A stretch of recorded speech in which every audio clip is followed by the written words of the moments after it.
Hey, top fan rivalry fans. This is Lina Rodriguez. Welcome to Lady and the Diamond. And today, my guest is none other than Bill. Thank you so much for joining me, Bill. You're welcome. This will be interesting because you get to flip the script on me, so I might just be afterwards thinking, "What did I get myself into? This is gonna be fun. Let's have Yes, let's have that's a good gonna be time. yeah, so I'll try not to make you feel like you're being interrogated, but Bring um it." but this is going to be a great conversation about none other than baseball, of course. But I also want our fans to know who you are as, a person and what has inspired you to to have such an amazing brand such as Top Fan Rivalry and all that great stuff. So I definitely want to start off with because I feel like you were born with like a baseball and a bat in your hand. Like you probably came out to the world just ready to play. So let's start there. Like, where did your love for baseball begin? Um, Rumor has it that I picked up a little ball at 3 years old and started trying to play catch with my father. Oh. I don't remember that. That was a long time ago. Mhm. We won't talk about how many years ago that was, but that's the rumor on the street. My Mhm. first rec I guess my first recollection of really falling in love with the game goes back to 1981. I became a Dodger fan then. They won the World Series that year. And I loved, for some reason, I was a first baseman and a pitcher in Little League, and I just loved Steve Garvey. So that was my first recollection of of the Dodgers. And I will tell you this, when I have one of those days where I feel like I would have been more effective just staying in bed, I will turn on the 1981 World Series clips that they have Mhm. online and watch the 81 World Series all over again.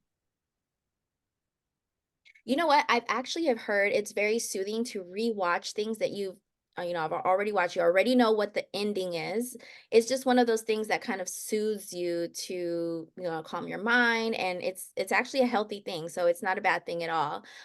So we were actually just talking about baseball movies, and if it's okay with you, I want to talk about like when do you remember like maybe watching like a movie or like what was it that just kind of like sparked that like love, like, oh wow, this makes me fall in love with the game even more because when you watch a movie it kind of gives you a different perspective of the game.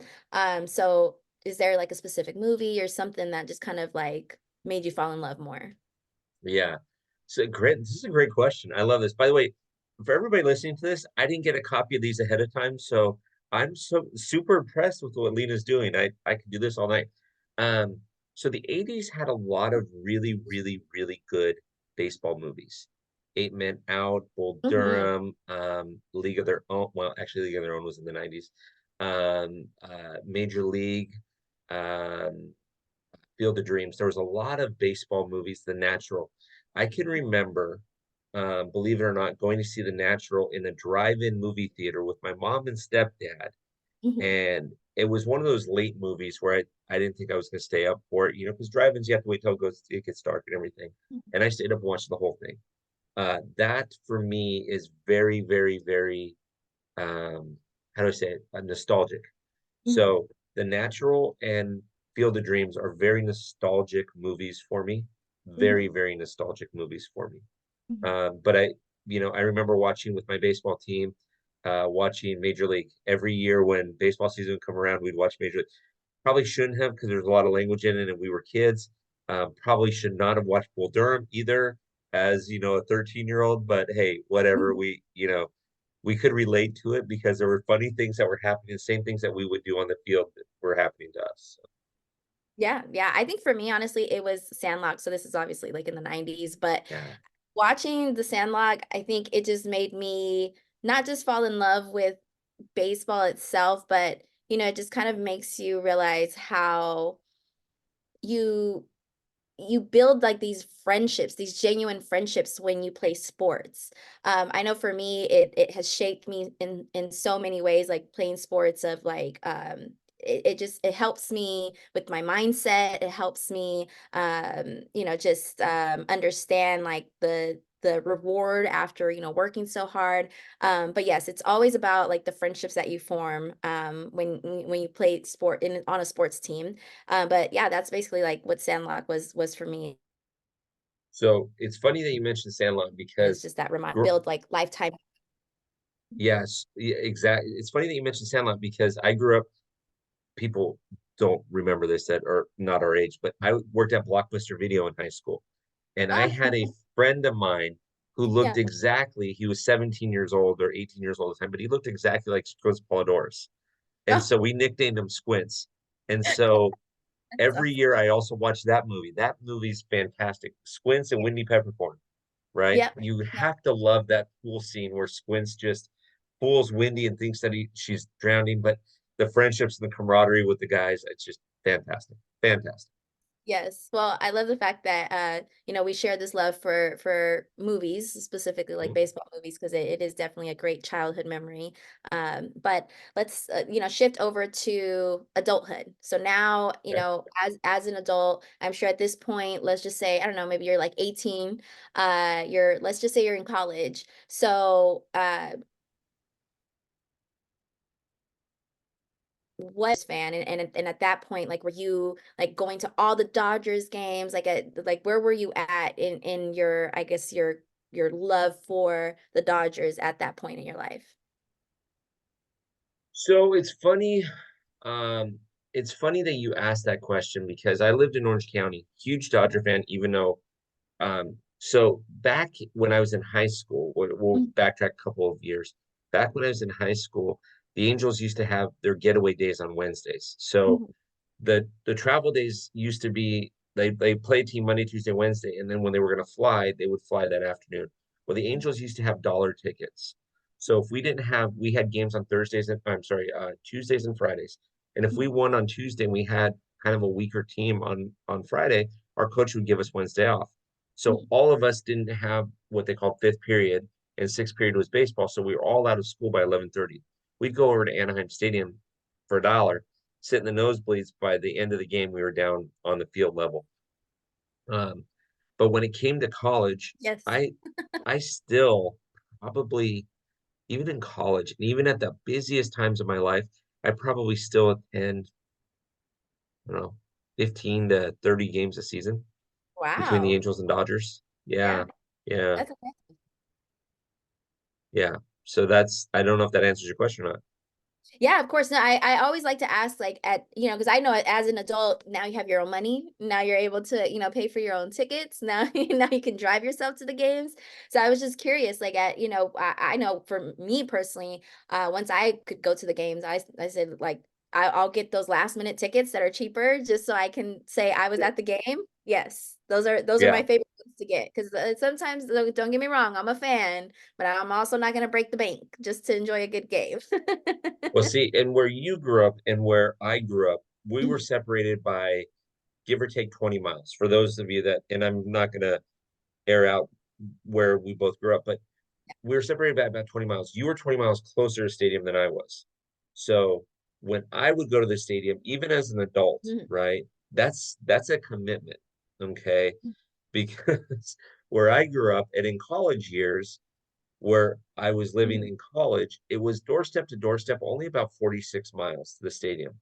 But mhm. that 46 miles, especially for a 7-10 game, that could take you 2 hours Yeah, there. yes. And if any of the freeways were closed Mhm, coming home, that could be 2 hours coming home. So yeah, you could be looking at a um 3 to 5 hour travel time. So it was a mhm. commitment. Still wanted to go, but it was a commitment. Yeah, absolutely, yeah. Well, I love the fact that, you are so committed, even still today, with baseball, specifically Dodgers. But let's shift over to Top Fan Rivalry and, Okay, I've heard of that. how yes, so how did that become an idea, and then how did you birth that idea? Like, at what point did you say, "Hey, this is so" what was the process for bringing it to life? Yeah. So the simple process was in during COVID. A friend who was an Angel fan said we ought to start a podcast on YouTube. Um, and I said, nobody's gonna listen to that. He was an Angel fan, I was a Dodger fan. It was just gonna be a battle. Nobody's gonna listen to Mhm, that. And we came up with the idea of Top Fan Rivalry. mhm, Uh, he was looking for kind of some clickbait, a website that like you could go to, and if you clicked on Amazon this or that, we would get paid 8 cents or whatever. mhm, That wasn't something that I felt like Top Fan Rivalry was about. I mhm, felt like it was about a sense of community. And I always believed that there was a baseball community of people that wanted to have voices that mhm, didn't. So simply put, I just bought him out of the company, and then here we go. Now we're in a position where we're just building this fantastic community. And my whole idea again is to make sure that people have voices that want voices. Because a lot of us, I mean, if Shohei Ohtani called a press conference this afternoon in Korea, hundreds of people would show up. If somebody, if I called a press conference, I'd be lucky if I got my mother there, right? I mean, it's she might show up if I begged her, but so it's something, and I love the aspect of having these different podcasts. I love the fact, this is going to sound kind of quirky, but I love the fact that we have so many females that are involved with Top Fan because you are the demographic, you ladies are the demographic that sometimes get overlooked in a lot of things in life, not just baseball, mhm. but a lot of things in life. And I love the fact that you have this show on this platform. I love the fact that there's so many ladies that are involved. To me, the sense of community is what it was all built about. And trust me, if you think you've seen some stuff yet, people just wait. You have not seen anything, anything yet. We still have a lot coming. We still have a lot more coming. So yeah, that's how it birthed. It took my friend probably 2.5 months to convince me. And frankly, uh, the reason why it took me so long is because I knew the direction he wanted to go, and I knew the direction that I wanted to go. And Mhm. so, here we are. Yes. Well, I love the fact that you have taken something and have made it to what it is now. And I can already tell like you have such a big love not just for the game but for the fans themselves. You know, it's a different perspective as a fan, right? Because like let's just say, you know, as a player obviously you love the game, that's what you do. It's but when you're a fan like this is a choice. You know, you choose to spend your money on game, on gear, you spend your time. So the fact that you have built this community of people who are obsessed with baseball, I think it's actually pretty awesome. So amazing Thank folks you. from the community. And now when I look at my timeline, I'm, you know, on social media and all I see is baseball, baseball, baseball. And Sorry. prior no, no, no, I love it. I love it, especially because, you know, baseball season's about to start and I feel the hype, I feel the energy and it's just so exciting to see other people get so excited about this awesome American sport. It's one of those things where it just kind of reminds me like you are in America. Like people love baseball. So it's a great feeling to I guess to be a part of such an amazing community and I'm sure for you it feels amazing to have created, you know, such an amazing platform for us who we just want to show our passion for the game. So definitely appreciate you for all the hard work that you do behind the scenes. Thank you. I have to tell you, they're more than often I go to bed pinching myself thinking, is this real?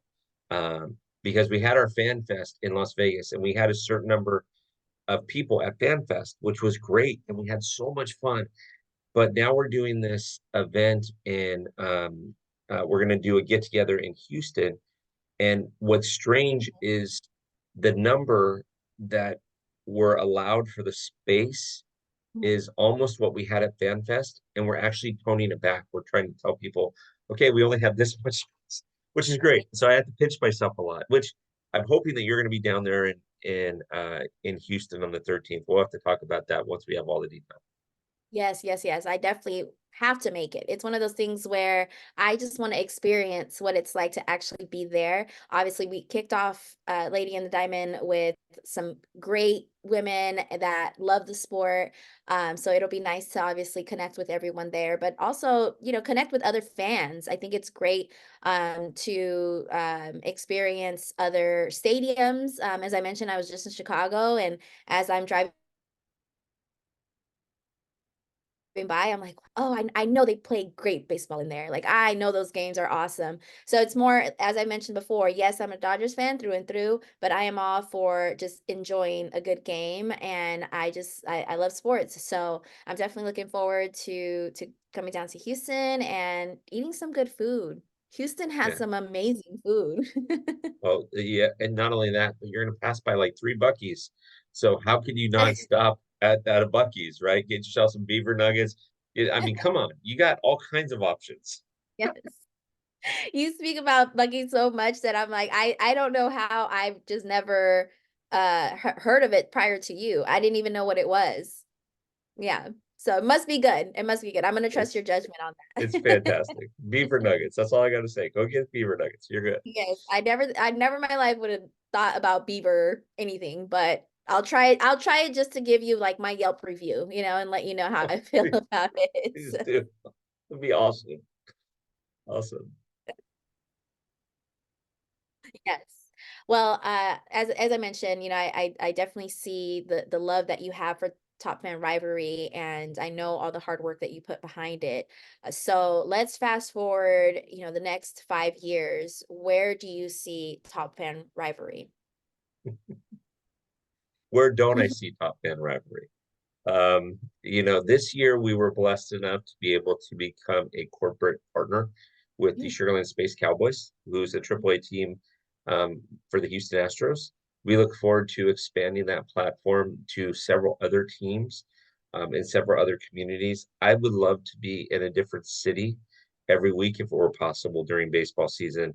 There's so many fans that love community, that love voices, and so where do I not see us going?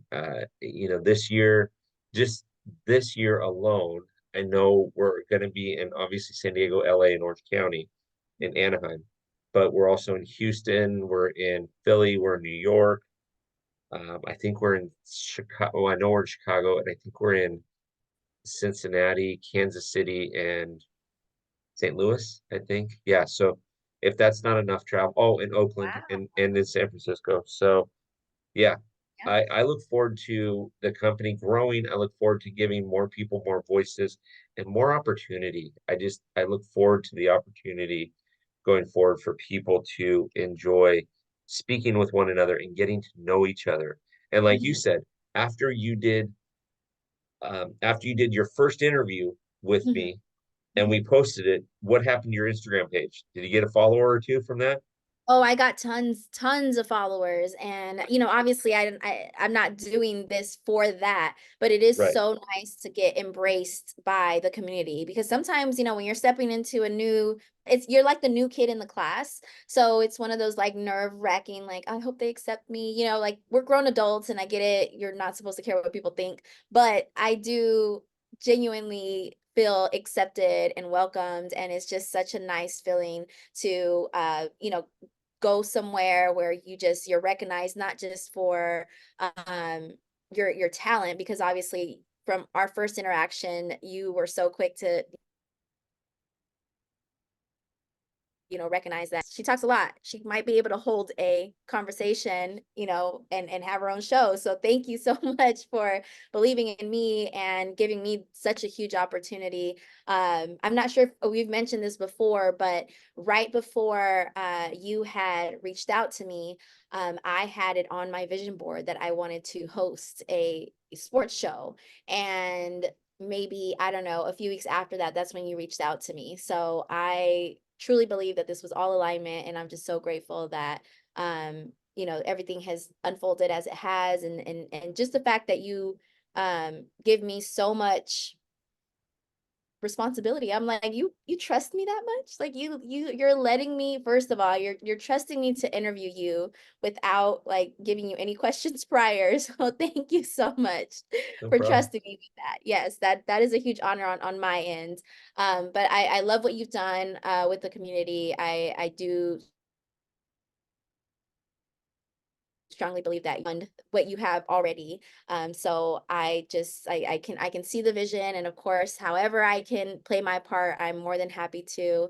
And I'm definitely looking forward to Houston and connecting Yeah, with the fans there. That's gonna be a good time. it's going to be a great time.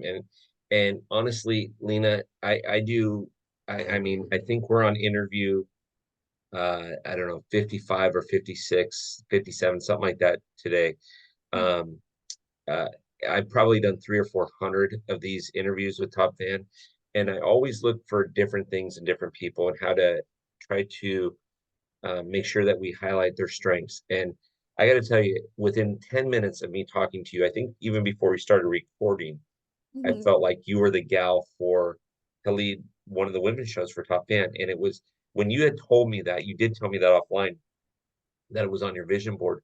And I just mhm. thought to myself, well, gee, aren't the stars aligned here? Because this is, you were perfect for it. And it was just the right time. And I was excited to do it. And I'm so excited to see where the show goes this year and how people respond to it and the guests that will be on. I mean, there's, we're, we're going to get to a point where you're going to start turning away people going, okay, we'll get to them in 4 weeks. We'll get to them in 5 weeks. So, Yes. and I can't The wait. goal is, yeah, the goal is obviously to interview the fans, but I also would love for us to, extend the platform to the players and the coaches and the owners. Like, let's really get into baseball and let's like really know, how the players feel, after, the season and, everything that they do even outside of baseball. I think it's so important for us to, as fans, to know not just who they are on the field, but off the field as well. So I would definitely, love to get involved with that.